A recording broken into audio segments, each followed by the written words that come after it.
Hello students and welcome back to my channel Sira Shaikh. आज first year BCom and first year BAF का branch accounting का lecture number 7 है, जिसपे हम cover करने वाले स्टॉक एंड डेटर्स मेथड को। तो स्टार्ट करेंगे आज का क्लास।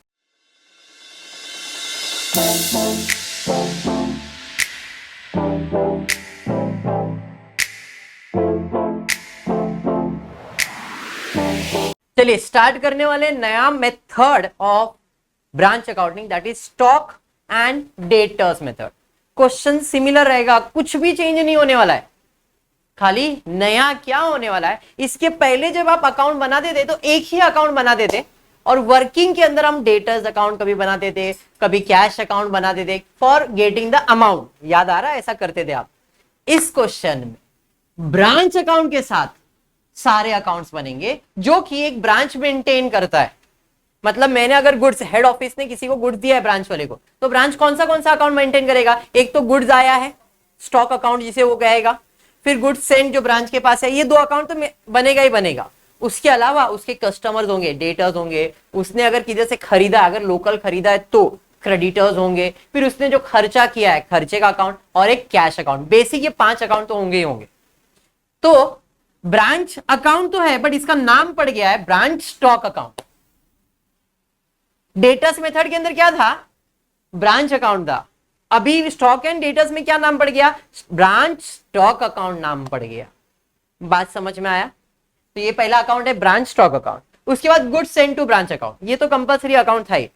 एंड देन अगर क्वेश्चन में सुहानी परचेज दिया है तो भाई डेटर्स का अकाउंट, क्रेडिटर्स का अकाउंट, क्योंकि डेटर्स तो रहेगा ही रहेगा, क्योंकि ये बंदा सेल करने वाला, उधार में सेल्स करेगा तो डेटर्स का अकाउंट बनता ही है।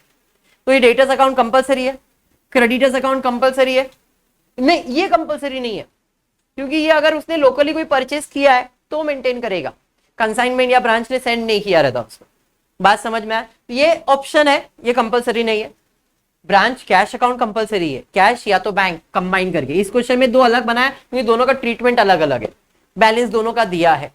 उसके अलावा ब्रांच का प्रॉफिट एंड लॉस। अभी क्योंकि ये गुड खरीद रहा बेच रहा है तो फायदा नुकसान तो होने वाला ही है।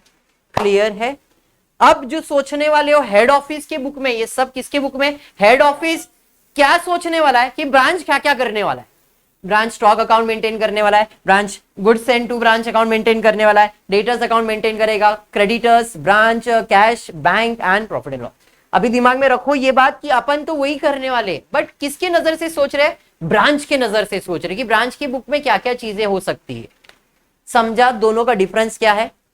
डेटर्स मेथड में सिर्फ ब्रांच अकाउंट बन रहा था, बट स्टॉक एंड डेटर्स के अंदर सब अकाउंट बन रहा है। याद आया रहा है ना क्या बोल रहा हूं? इनवॉइस वाला रहेगा तो इनवॉइस वाले में आप ये रफ अकाउंट बनाते थे, रफ बनाते थे, फेयर नहीं। अभी ये चीज को हम लोग फेयर बना रहे हैं।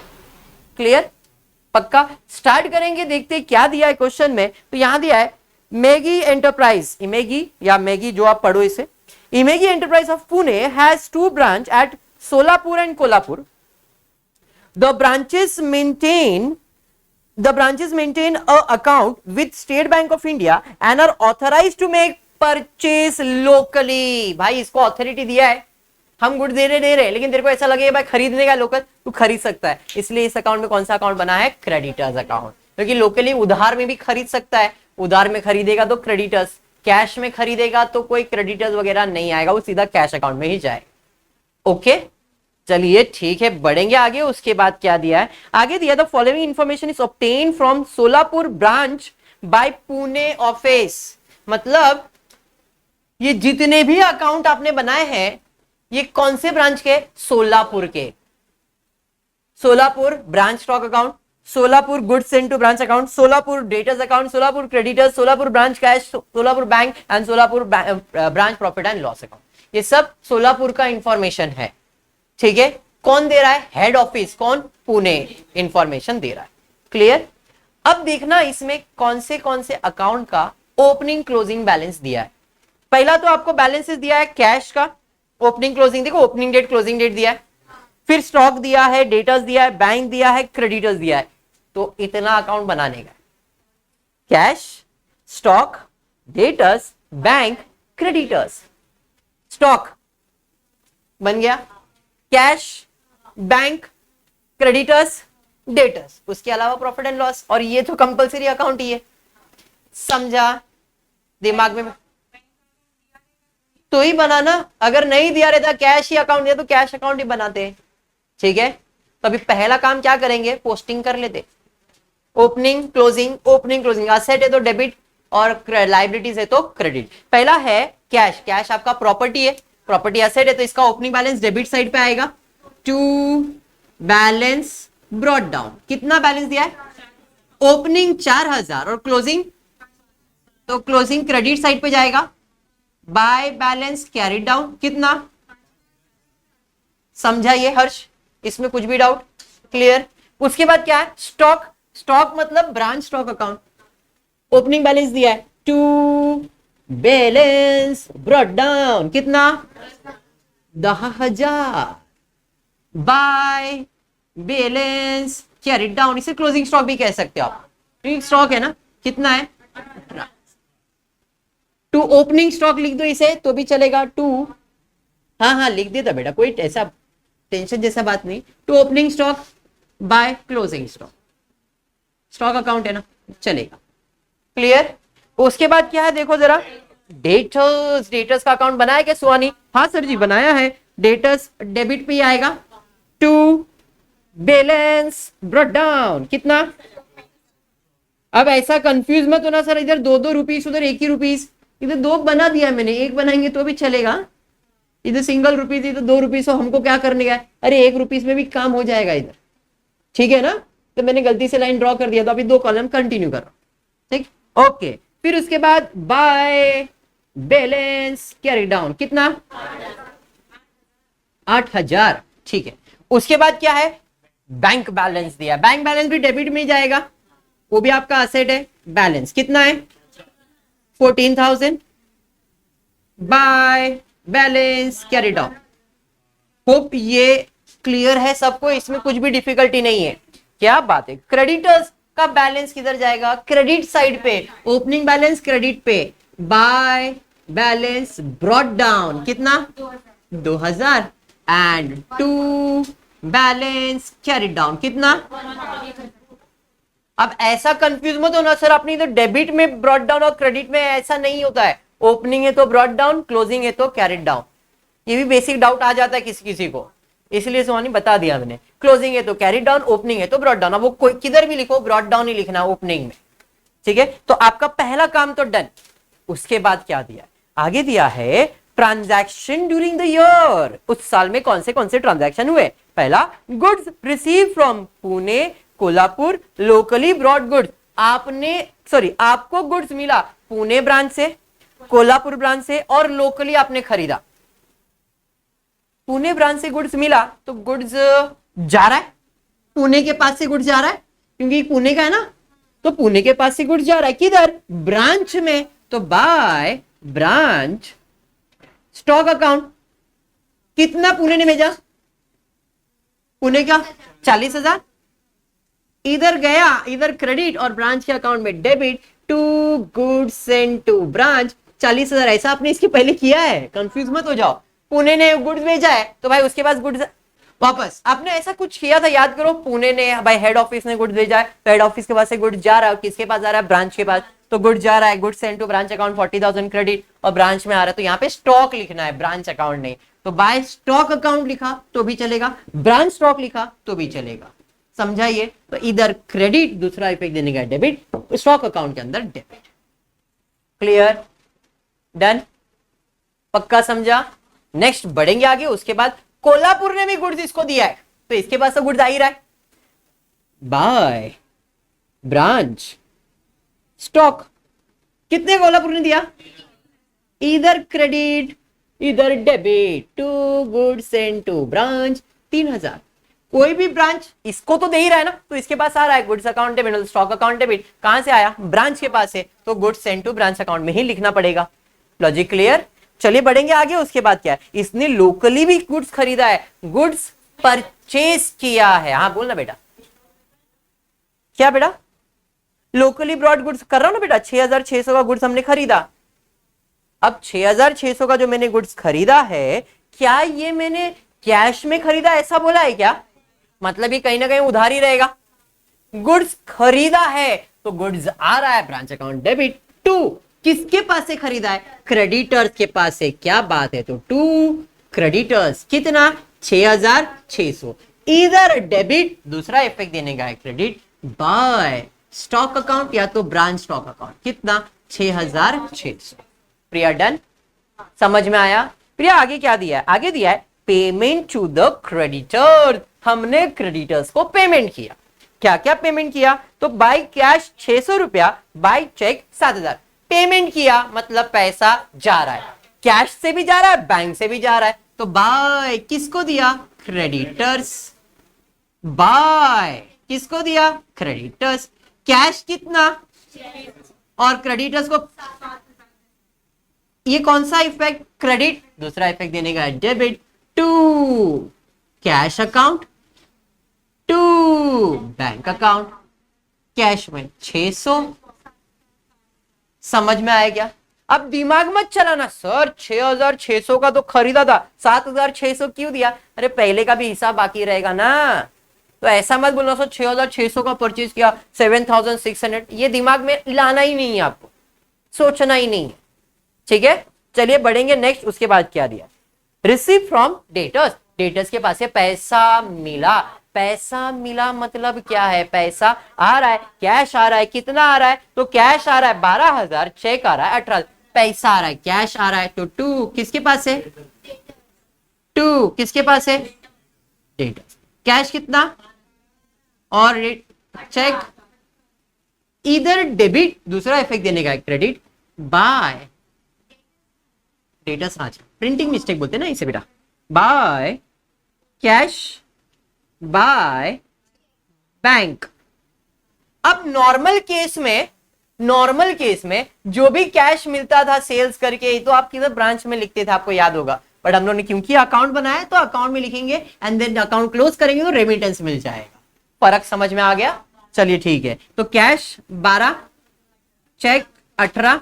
इनर कॉलम को यूज करो नहीं तो उसको बुरा लगेगा, इसलिए यहां पे 30,000। ठीक है, बढ़ेंगे आगे। उसके बाद क्या दिया है? Sales on credit. उधार में सामान बेचा। खरीदा तो डेबिट, बेचा तो क्रेडिट बाय डेटर्स अकाउंट। खरीदा तो क्रेडिटर्स, बेचा तो डेटर्स ना। तो बाय डेटर्स कितने में उधार में बेचा है? कितना? 20,000। इधर क्रेडिट, दूसरा इफेक्ट देने का है डेबिट डेटर्स के अकाउंट में टू स्टॉक अकाउंट। कितना? 20,000। इसमें कुछ भी डाउट? समझाइए। तो नहीं, आगे क्या दिया है? आगे दिया है सेल्स फॉर कैश। अरे बेचा तो पैसा तो आएगा बाय कैश अकाउंट। कितना? 50,000। इधर क्रेडिट, दूसरा इफेक्ट देने का है डेबिट कैश अकाउंट में टू स्टॉक 50,000। अरे कलता है। चलो बढ़ता है आगे। उसके बाद क्या दिया होता है? दिया है goods return by customer. Customer ने गुड्स रिटर्न किया। कस्टमर यानी के डेटर्स ने गुड्स रिटर्न किया। कहां जाएगा? जब डेटर्स को गुड्स भेजा तो डेटर्स अकाउंट डेबिट, सेल्स किया था, रिटर्न किया तो डेटर्स का account credit by sales return. कितना? दूसरा इफेक्ट किधर? दूसरा किधर? ब्रांच क्या? Branch stock, branch account. Stock में क्यों? इसमें क्यों? इसमें अगर ब्रांच को रिटर्न किया तो इसमें, तो दूसरा इफेक्ट इधर टू डेटर्स अकाउंट। कितना? बात समझा क्या? क्योंकि सेल्स किया तो डेटर्स, ब्रांच अकाउंट क्रेडिट था, रिटर्न किया तो ये डेबिट, या तो उसमें से माइनस किया तो भी चलेगा, सेल्स रिटर्न है वो। ठीक है, समझा? नेक्स्ट उसके बाद क्या देखो? Goods return to Poona. देखो अभी पूना को जब गुड्स रिटर्न किया था, जब गुड्स आया था तो ये क्रेडिट था, रिटर्न किया तो ये क्या हो जाएगा? Debit to stock account. कितना? इधर डेबिट, दूसरा इफेक्ट। सिंपल लॉजिक, आया था तो डेबिट, रिटर्न किया तो क्रेडिट बाय स्टॉक। समझ में आया क्या? अब स्टॉक में स्टॉक का नाम तो नहीं लिखोगे, by goods send to branch. कितना? 6,000। दो इफेक्ट समझा? कोल्हापुर को भी रिटर्न किया है क्या? हाँ सर, कोल्हापुर को भी रिटर्न किया। आया था डेबिट, जाएगा तो credit by goods send to branch. कितना? 4,000। इधर क्रेडिट तो इधर डेबिट टू स्टॉक अकाउंट। समझ रहा है? डोका में बैठ रहा है? नहीं क्रिश, नहीं तो नहीं, हाँ तो हाँ। सिंपल खाली पोस्टिंग कर रहा हूं, कुछ भी सम में नहीं है, प्रॉपर अकाउंट में खाली पोस्ट कर रहा हूं, कोई एडजस्टमेंट जैसा रूल ही नहीं है इसके अंदर। क्या स्टॉक अकाउंट नाम लिखो ना, ब्रैकेट में रिटर्न लिख दो, चलेगा। नेक्स्ट उसके बाद क्या है? Expenses paid by branch by cheque rupees, कितना दिया है? 9600, बराबर है भाई। परचेज सॉरी पे किया तो पैसा जा रहा है, चेक से पेमेंट किया है तो बाय एक्सपेंसेस कितना? इधर क्रेडिट, दूसरा इफेक्ट देने का डेबिट। एक्सपेंसेस का अकाउंट बनाया क्या? नहीं। तो ब्रांच को कुछ भी एक्सपेंस रिकॉर्ड करना है तो हम एक्सपेंसेस कहां रिकॉर्ड करते हैं? प्रॉफिट एंड लॉस में। तो debit all expense and losses, तो टू एक्सपेंसेस ब्रैकेट में आप बैंक लिख सकते हो या तो टू बैंक अकाउंट लिख दो, कितना? 9000। इसमें कुछ भी डाउट है क्या? बढ़ेंगे आगे, उसके बाद क्या दिया है? उसके बाद cash deposited into bank question mark an amount transfer to bank sorry Pune question mark, prepare necessary account of branch under stock and debtors method in Pune office book. खत्म हो गया सब। पहला तो उसने बोला कि कैश बैंक में कितना डिपॉजिट किया क्वेश्चन मार्क, तो और कोई ट्रांजैक्शन नहीं, तो सबसे पहला कैश अकाउंट क्लोज करो। जो भी बैलेंस आएगा वो कहां जाएगा? बैंक में डिपॉजिट होगा। तो यही साइड ज्यादा लग रहा है, 66,000 माइनस कर दो, जो बैलेंस कितना आ रहा है? कितना आ रहा है? 6,000, 60,000 आएगा बैलेंस। क्या बात है? बाय बैंक अकाउंट, इधर क्रेडिट तो बैंक का अकाउंट डेबिट हो जाएगा, टू रोकड़ा बोले तो कैश 60,000। ये समझा? अब बोला है कितना रेमिटेंस दिया, तो भाई जो भी मेरे पास बैलेंस बचा रहेगा बैंक में वो सब मैं क्या करने वाला हूं? रेमिटेंस। क्योंकि जो भी कैश है मैंने बैंक में डिपॉजिट किया है, तो बैंक में जो भी बैलेंस है, क्योंकि ये ब्रांच ने मेंटेन किया है, तो बैंक का जो भी बैलेंस आएगा वो क्या रहेगा? इसका रेमिटेंस रहेगा। तो इसका इधर आ जाएगा आपको 92,000। क्या बात, 92,000 माइनस करो, कितना आ रहा है? बाय रेमिटेंस 63,000, पक्का माइनस करके देखा है। इधर क्रेडिट, दूसरा इफेक्ट देने का, सॉरी उधर क्रेडिट तो इधर दूसरा इफेक्ट देने का डेबिट। अब सवाल ये है, रेमिटेंस दिया मतलब सर इधर क्रेडिट है तो इधर डेबिट आना चाहिए। मैं जरा बोलूंगा सबर को, सिंपल है। ब्रांच मुझे पैसा दे रहा है तो मेरे पास पैसा आने वाला है, ये मेरे बुक में है ना। इधर क्रेडिट, दूसरा इफेक्ट तुम बोलेंगे डेबिट, स्टॉक अकाउंट में डेबिट करूंगा, बोलेगा नहीं, रॉन्ग। क्यों ऐसा? बिकॉज ये बंदा ब्रांच है, ये ब्रांच का अकाउंट है, और मैं मेरे पॉइंट ऑफ व्यू से देख रहा हूं, ये ब्रांच के पॉइंट ऑफ व्यू से इधर क्रेडिट तो उधर जाएगा बैंक, ब्रांच के अकाउंट में डेबिट, ये ब्रांच का पॉइंट ऑफ व्यू हुआ। और मेरे हेड ऑफिस के पॉइंट ऑफ व्यू से मैं देखूंगा तो मेरे पास ब्रांच पैसा दे रहा है ना, मुझे मेरे पास पैसा आ रहा है, कैश आ रहा है, cash account debit, branch stock account credit.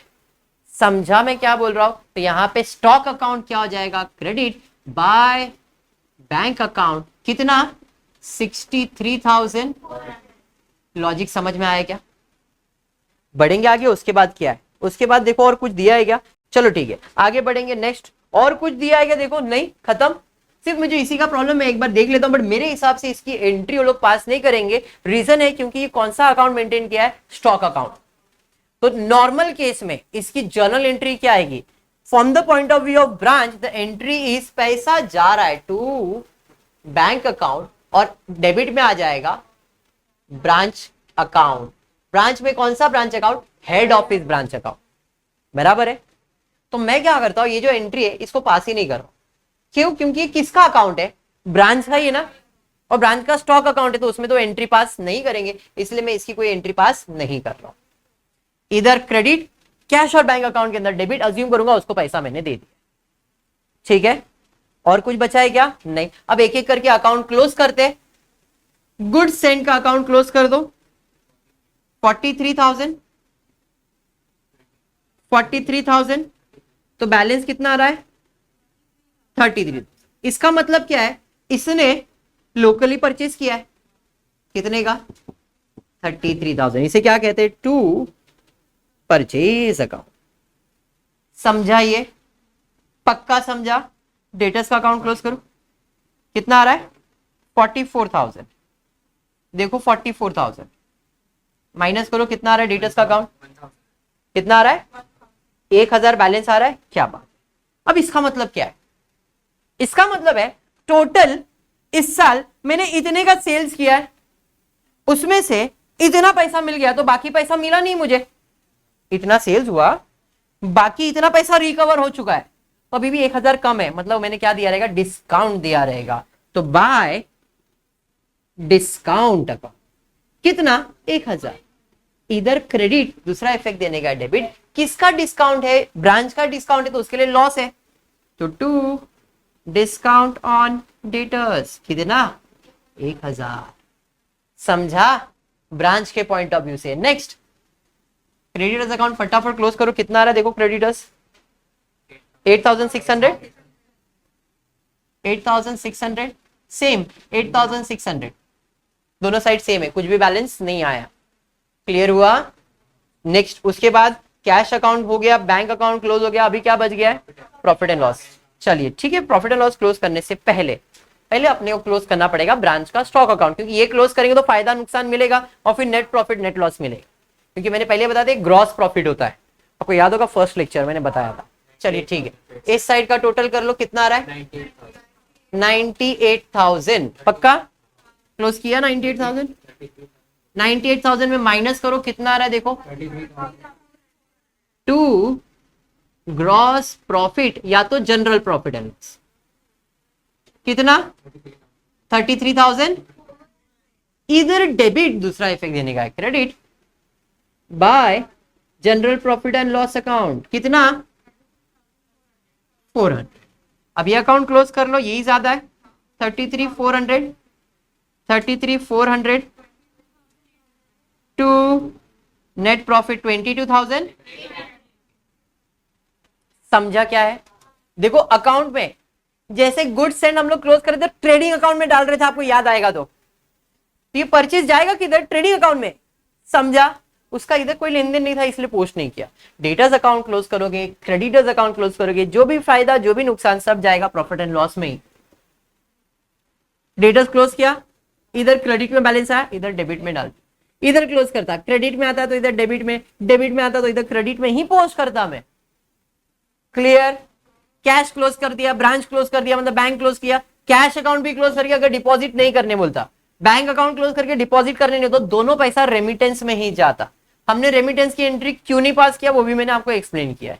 पक्का। तो ये जो मेथड था इसे कहते हैं स्टॉक एंड डेटर्स मेथड। इसके अंदर हम ब्रांच स्टॉक अकाउंट मेंटेन करेंगे, ब्रांच डेटर्स अकाउंट मेंटेन करेंगे, साथ ही साथ गुड्स सेंड टू ब्रांच तो चाहिए। उसके अलावा जिस भी चीज का आपको बैलेंस दिया है उसका अकाउंट आप प्रिपेयर करने वाले हो। समझा टॉपिक। पक्का। होपफुली आपको वीडियो पसंद आया रहेगा तो प्लीज वीडियो को लाइक कर देना, फ्रेंड्स ग्रुप में शेयर करना और चैनल को सब्सक्राइब करना। Thank you for watching the video.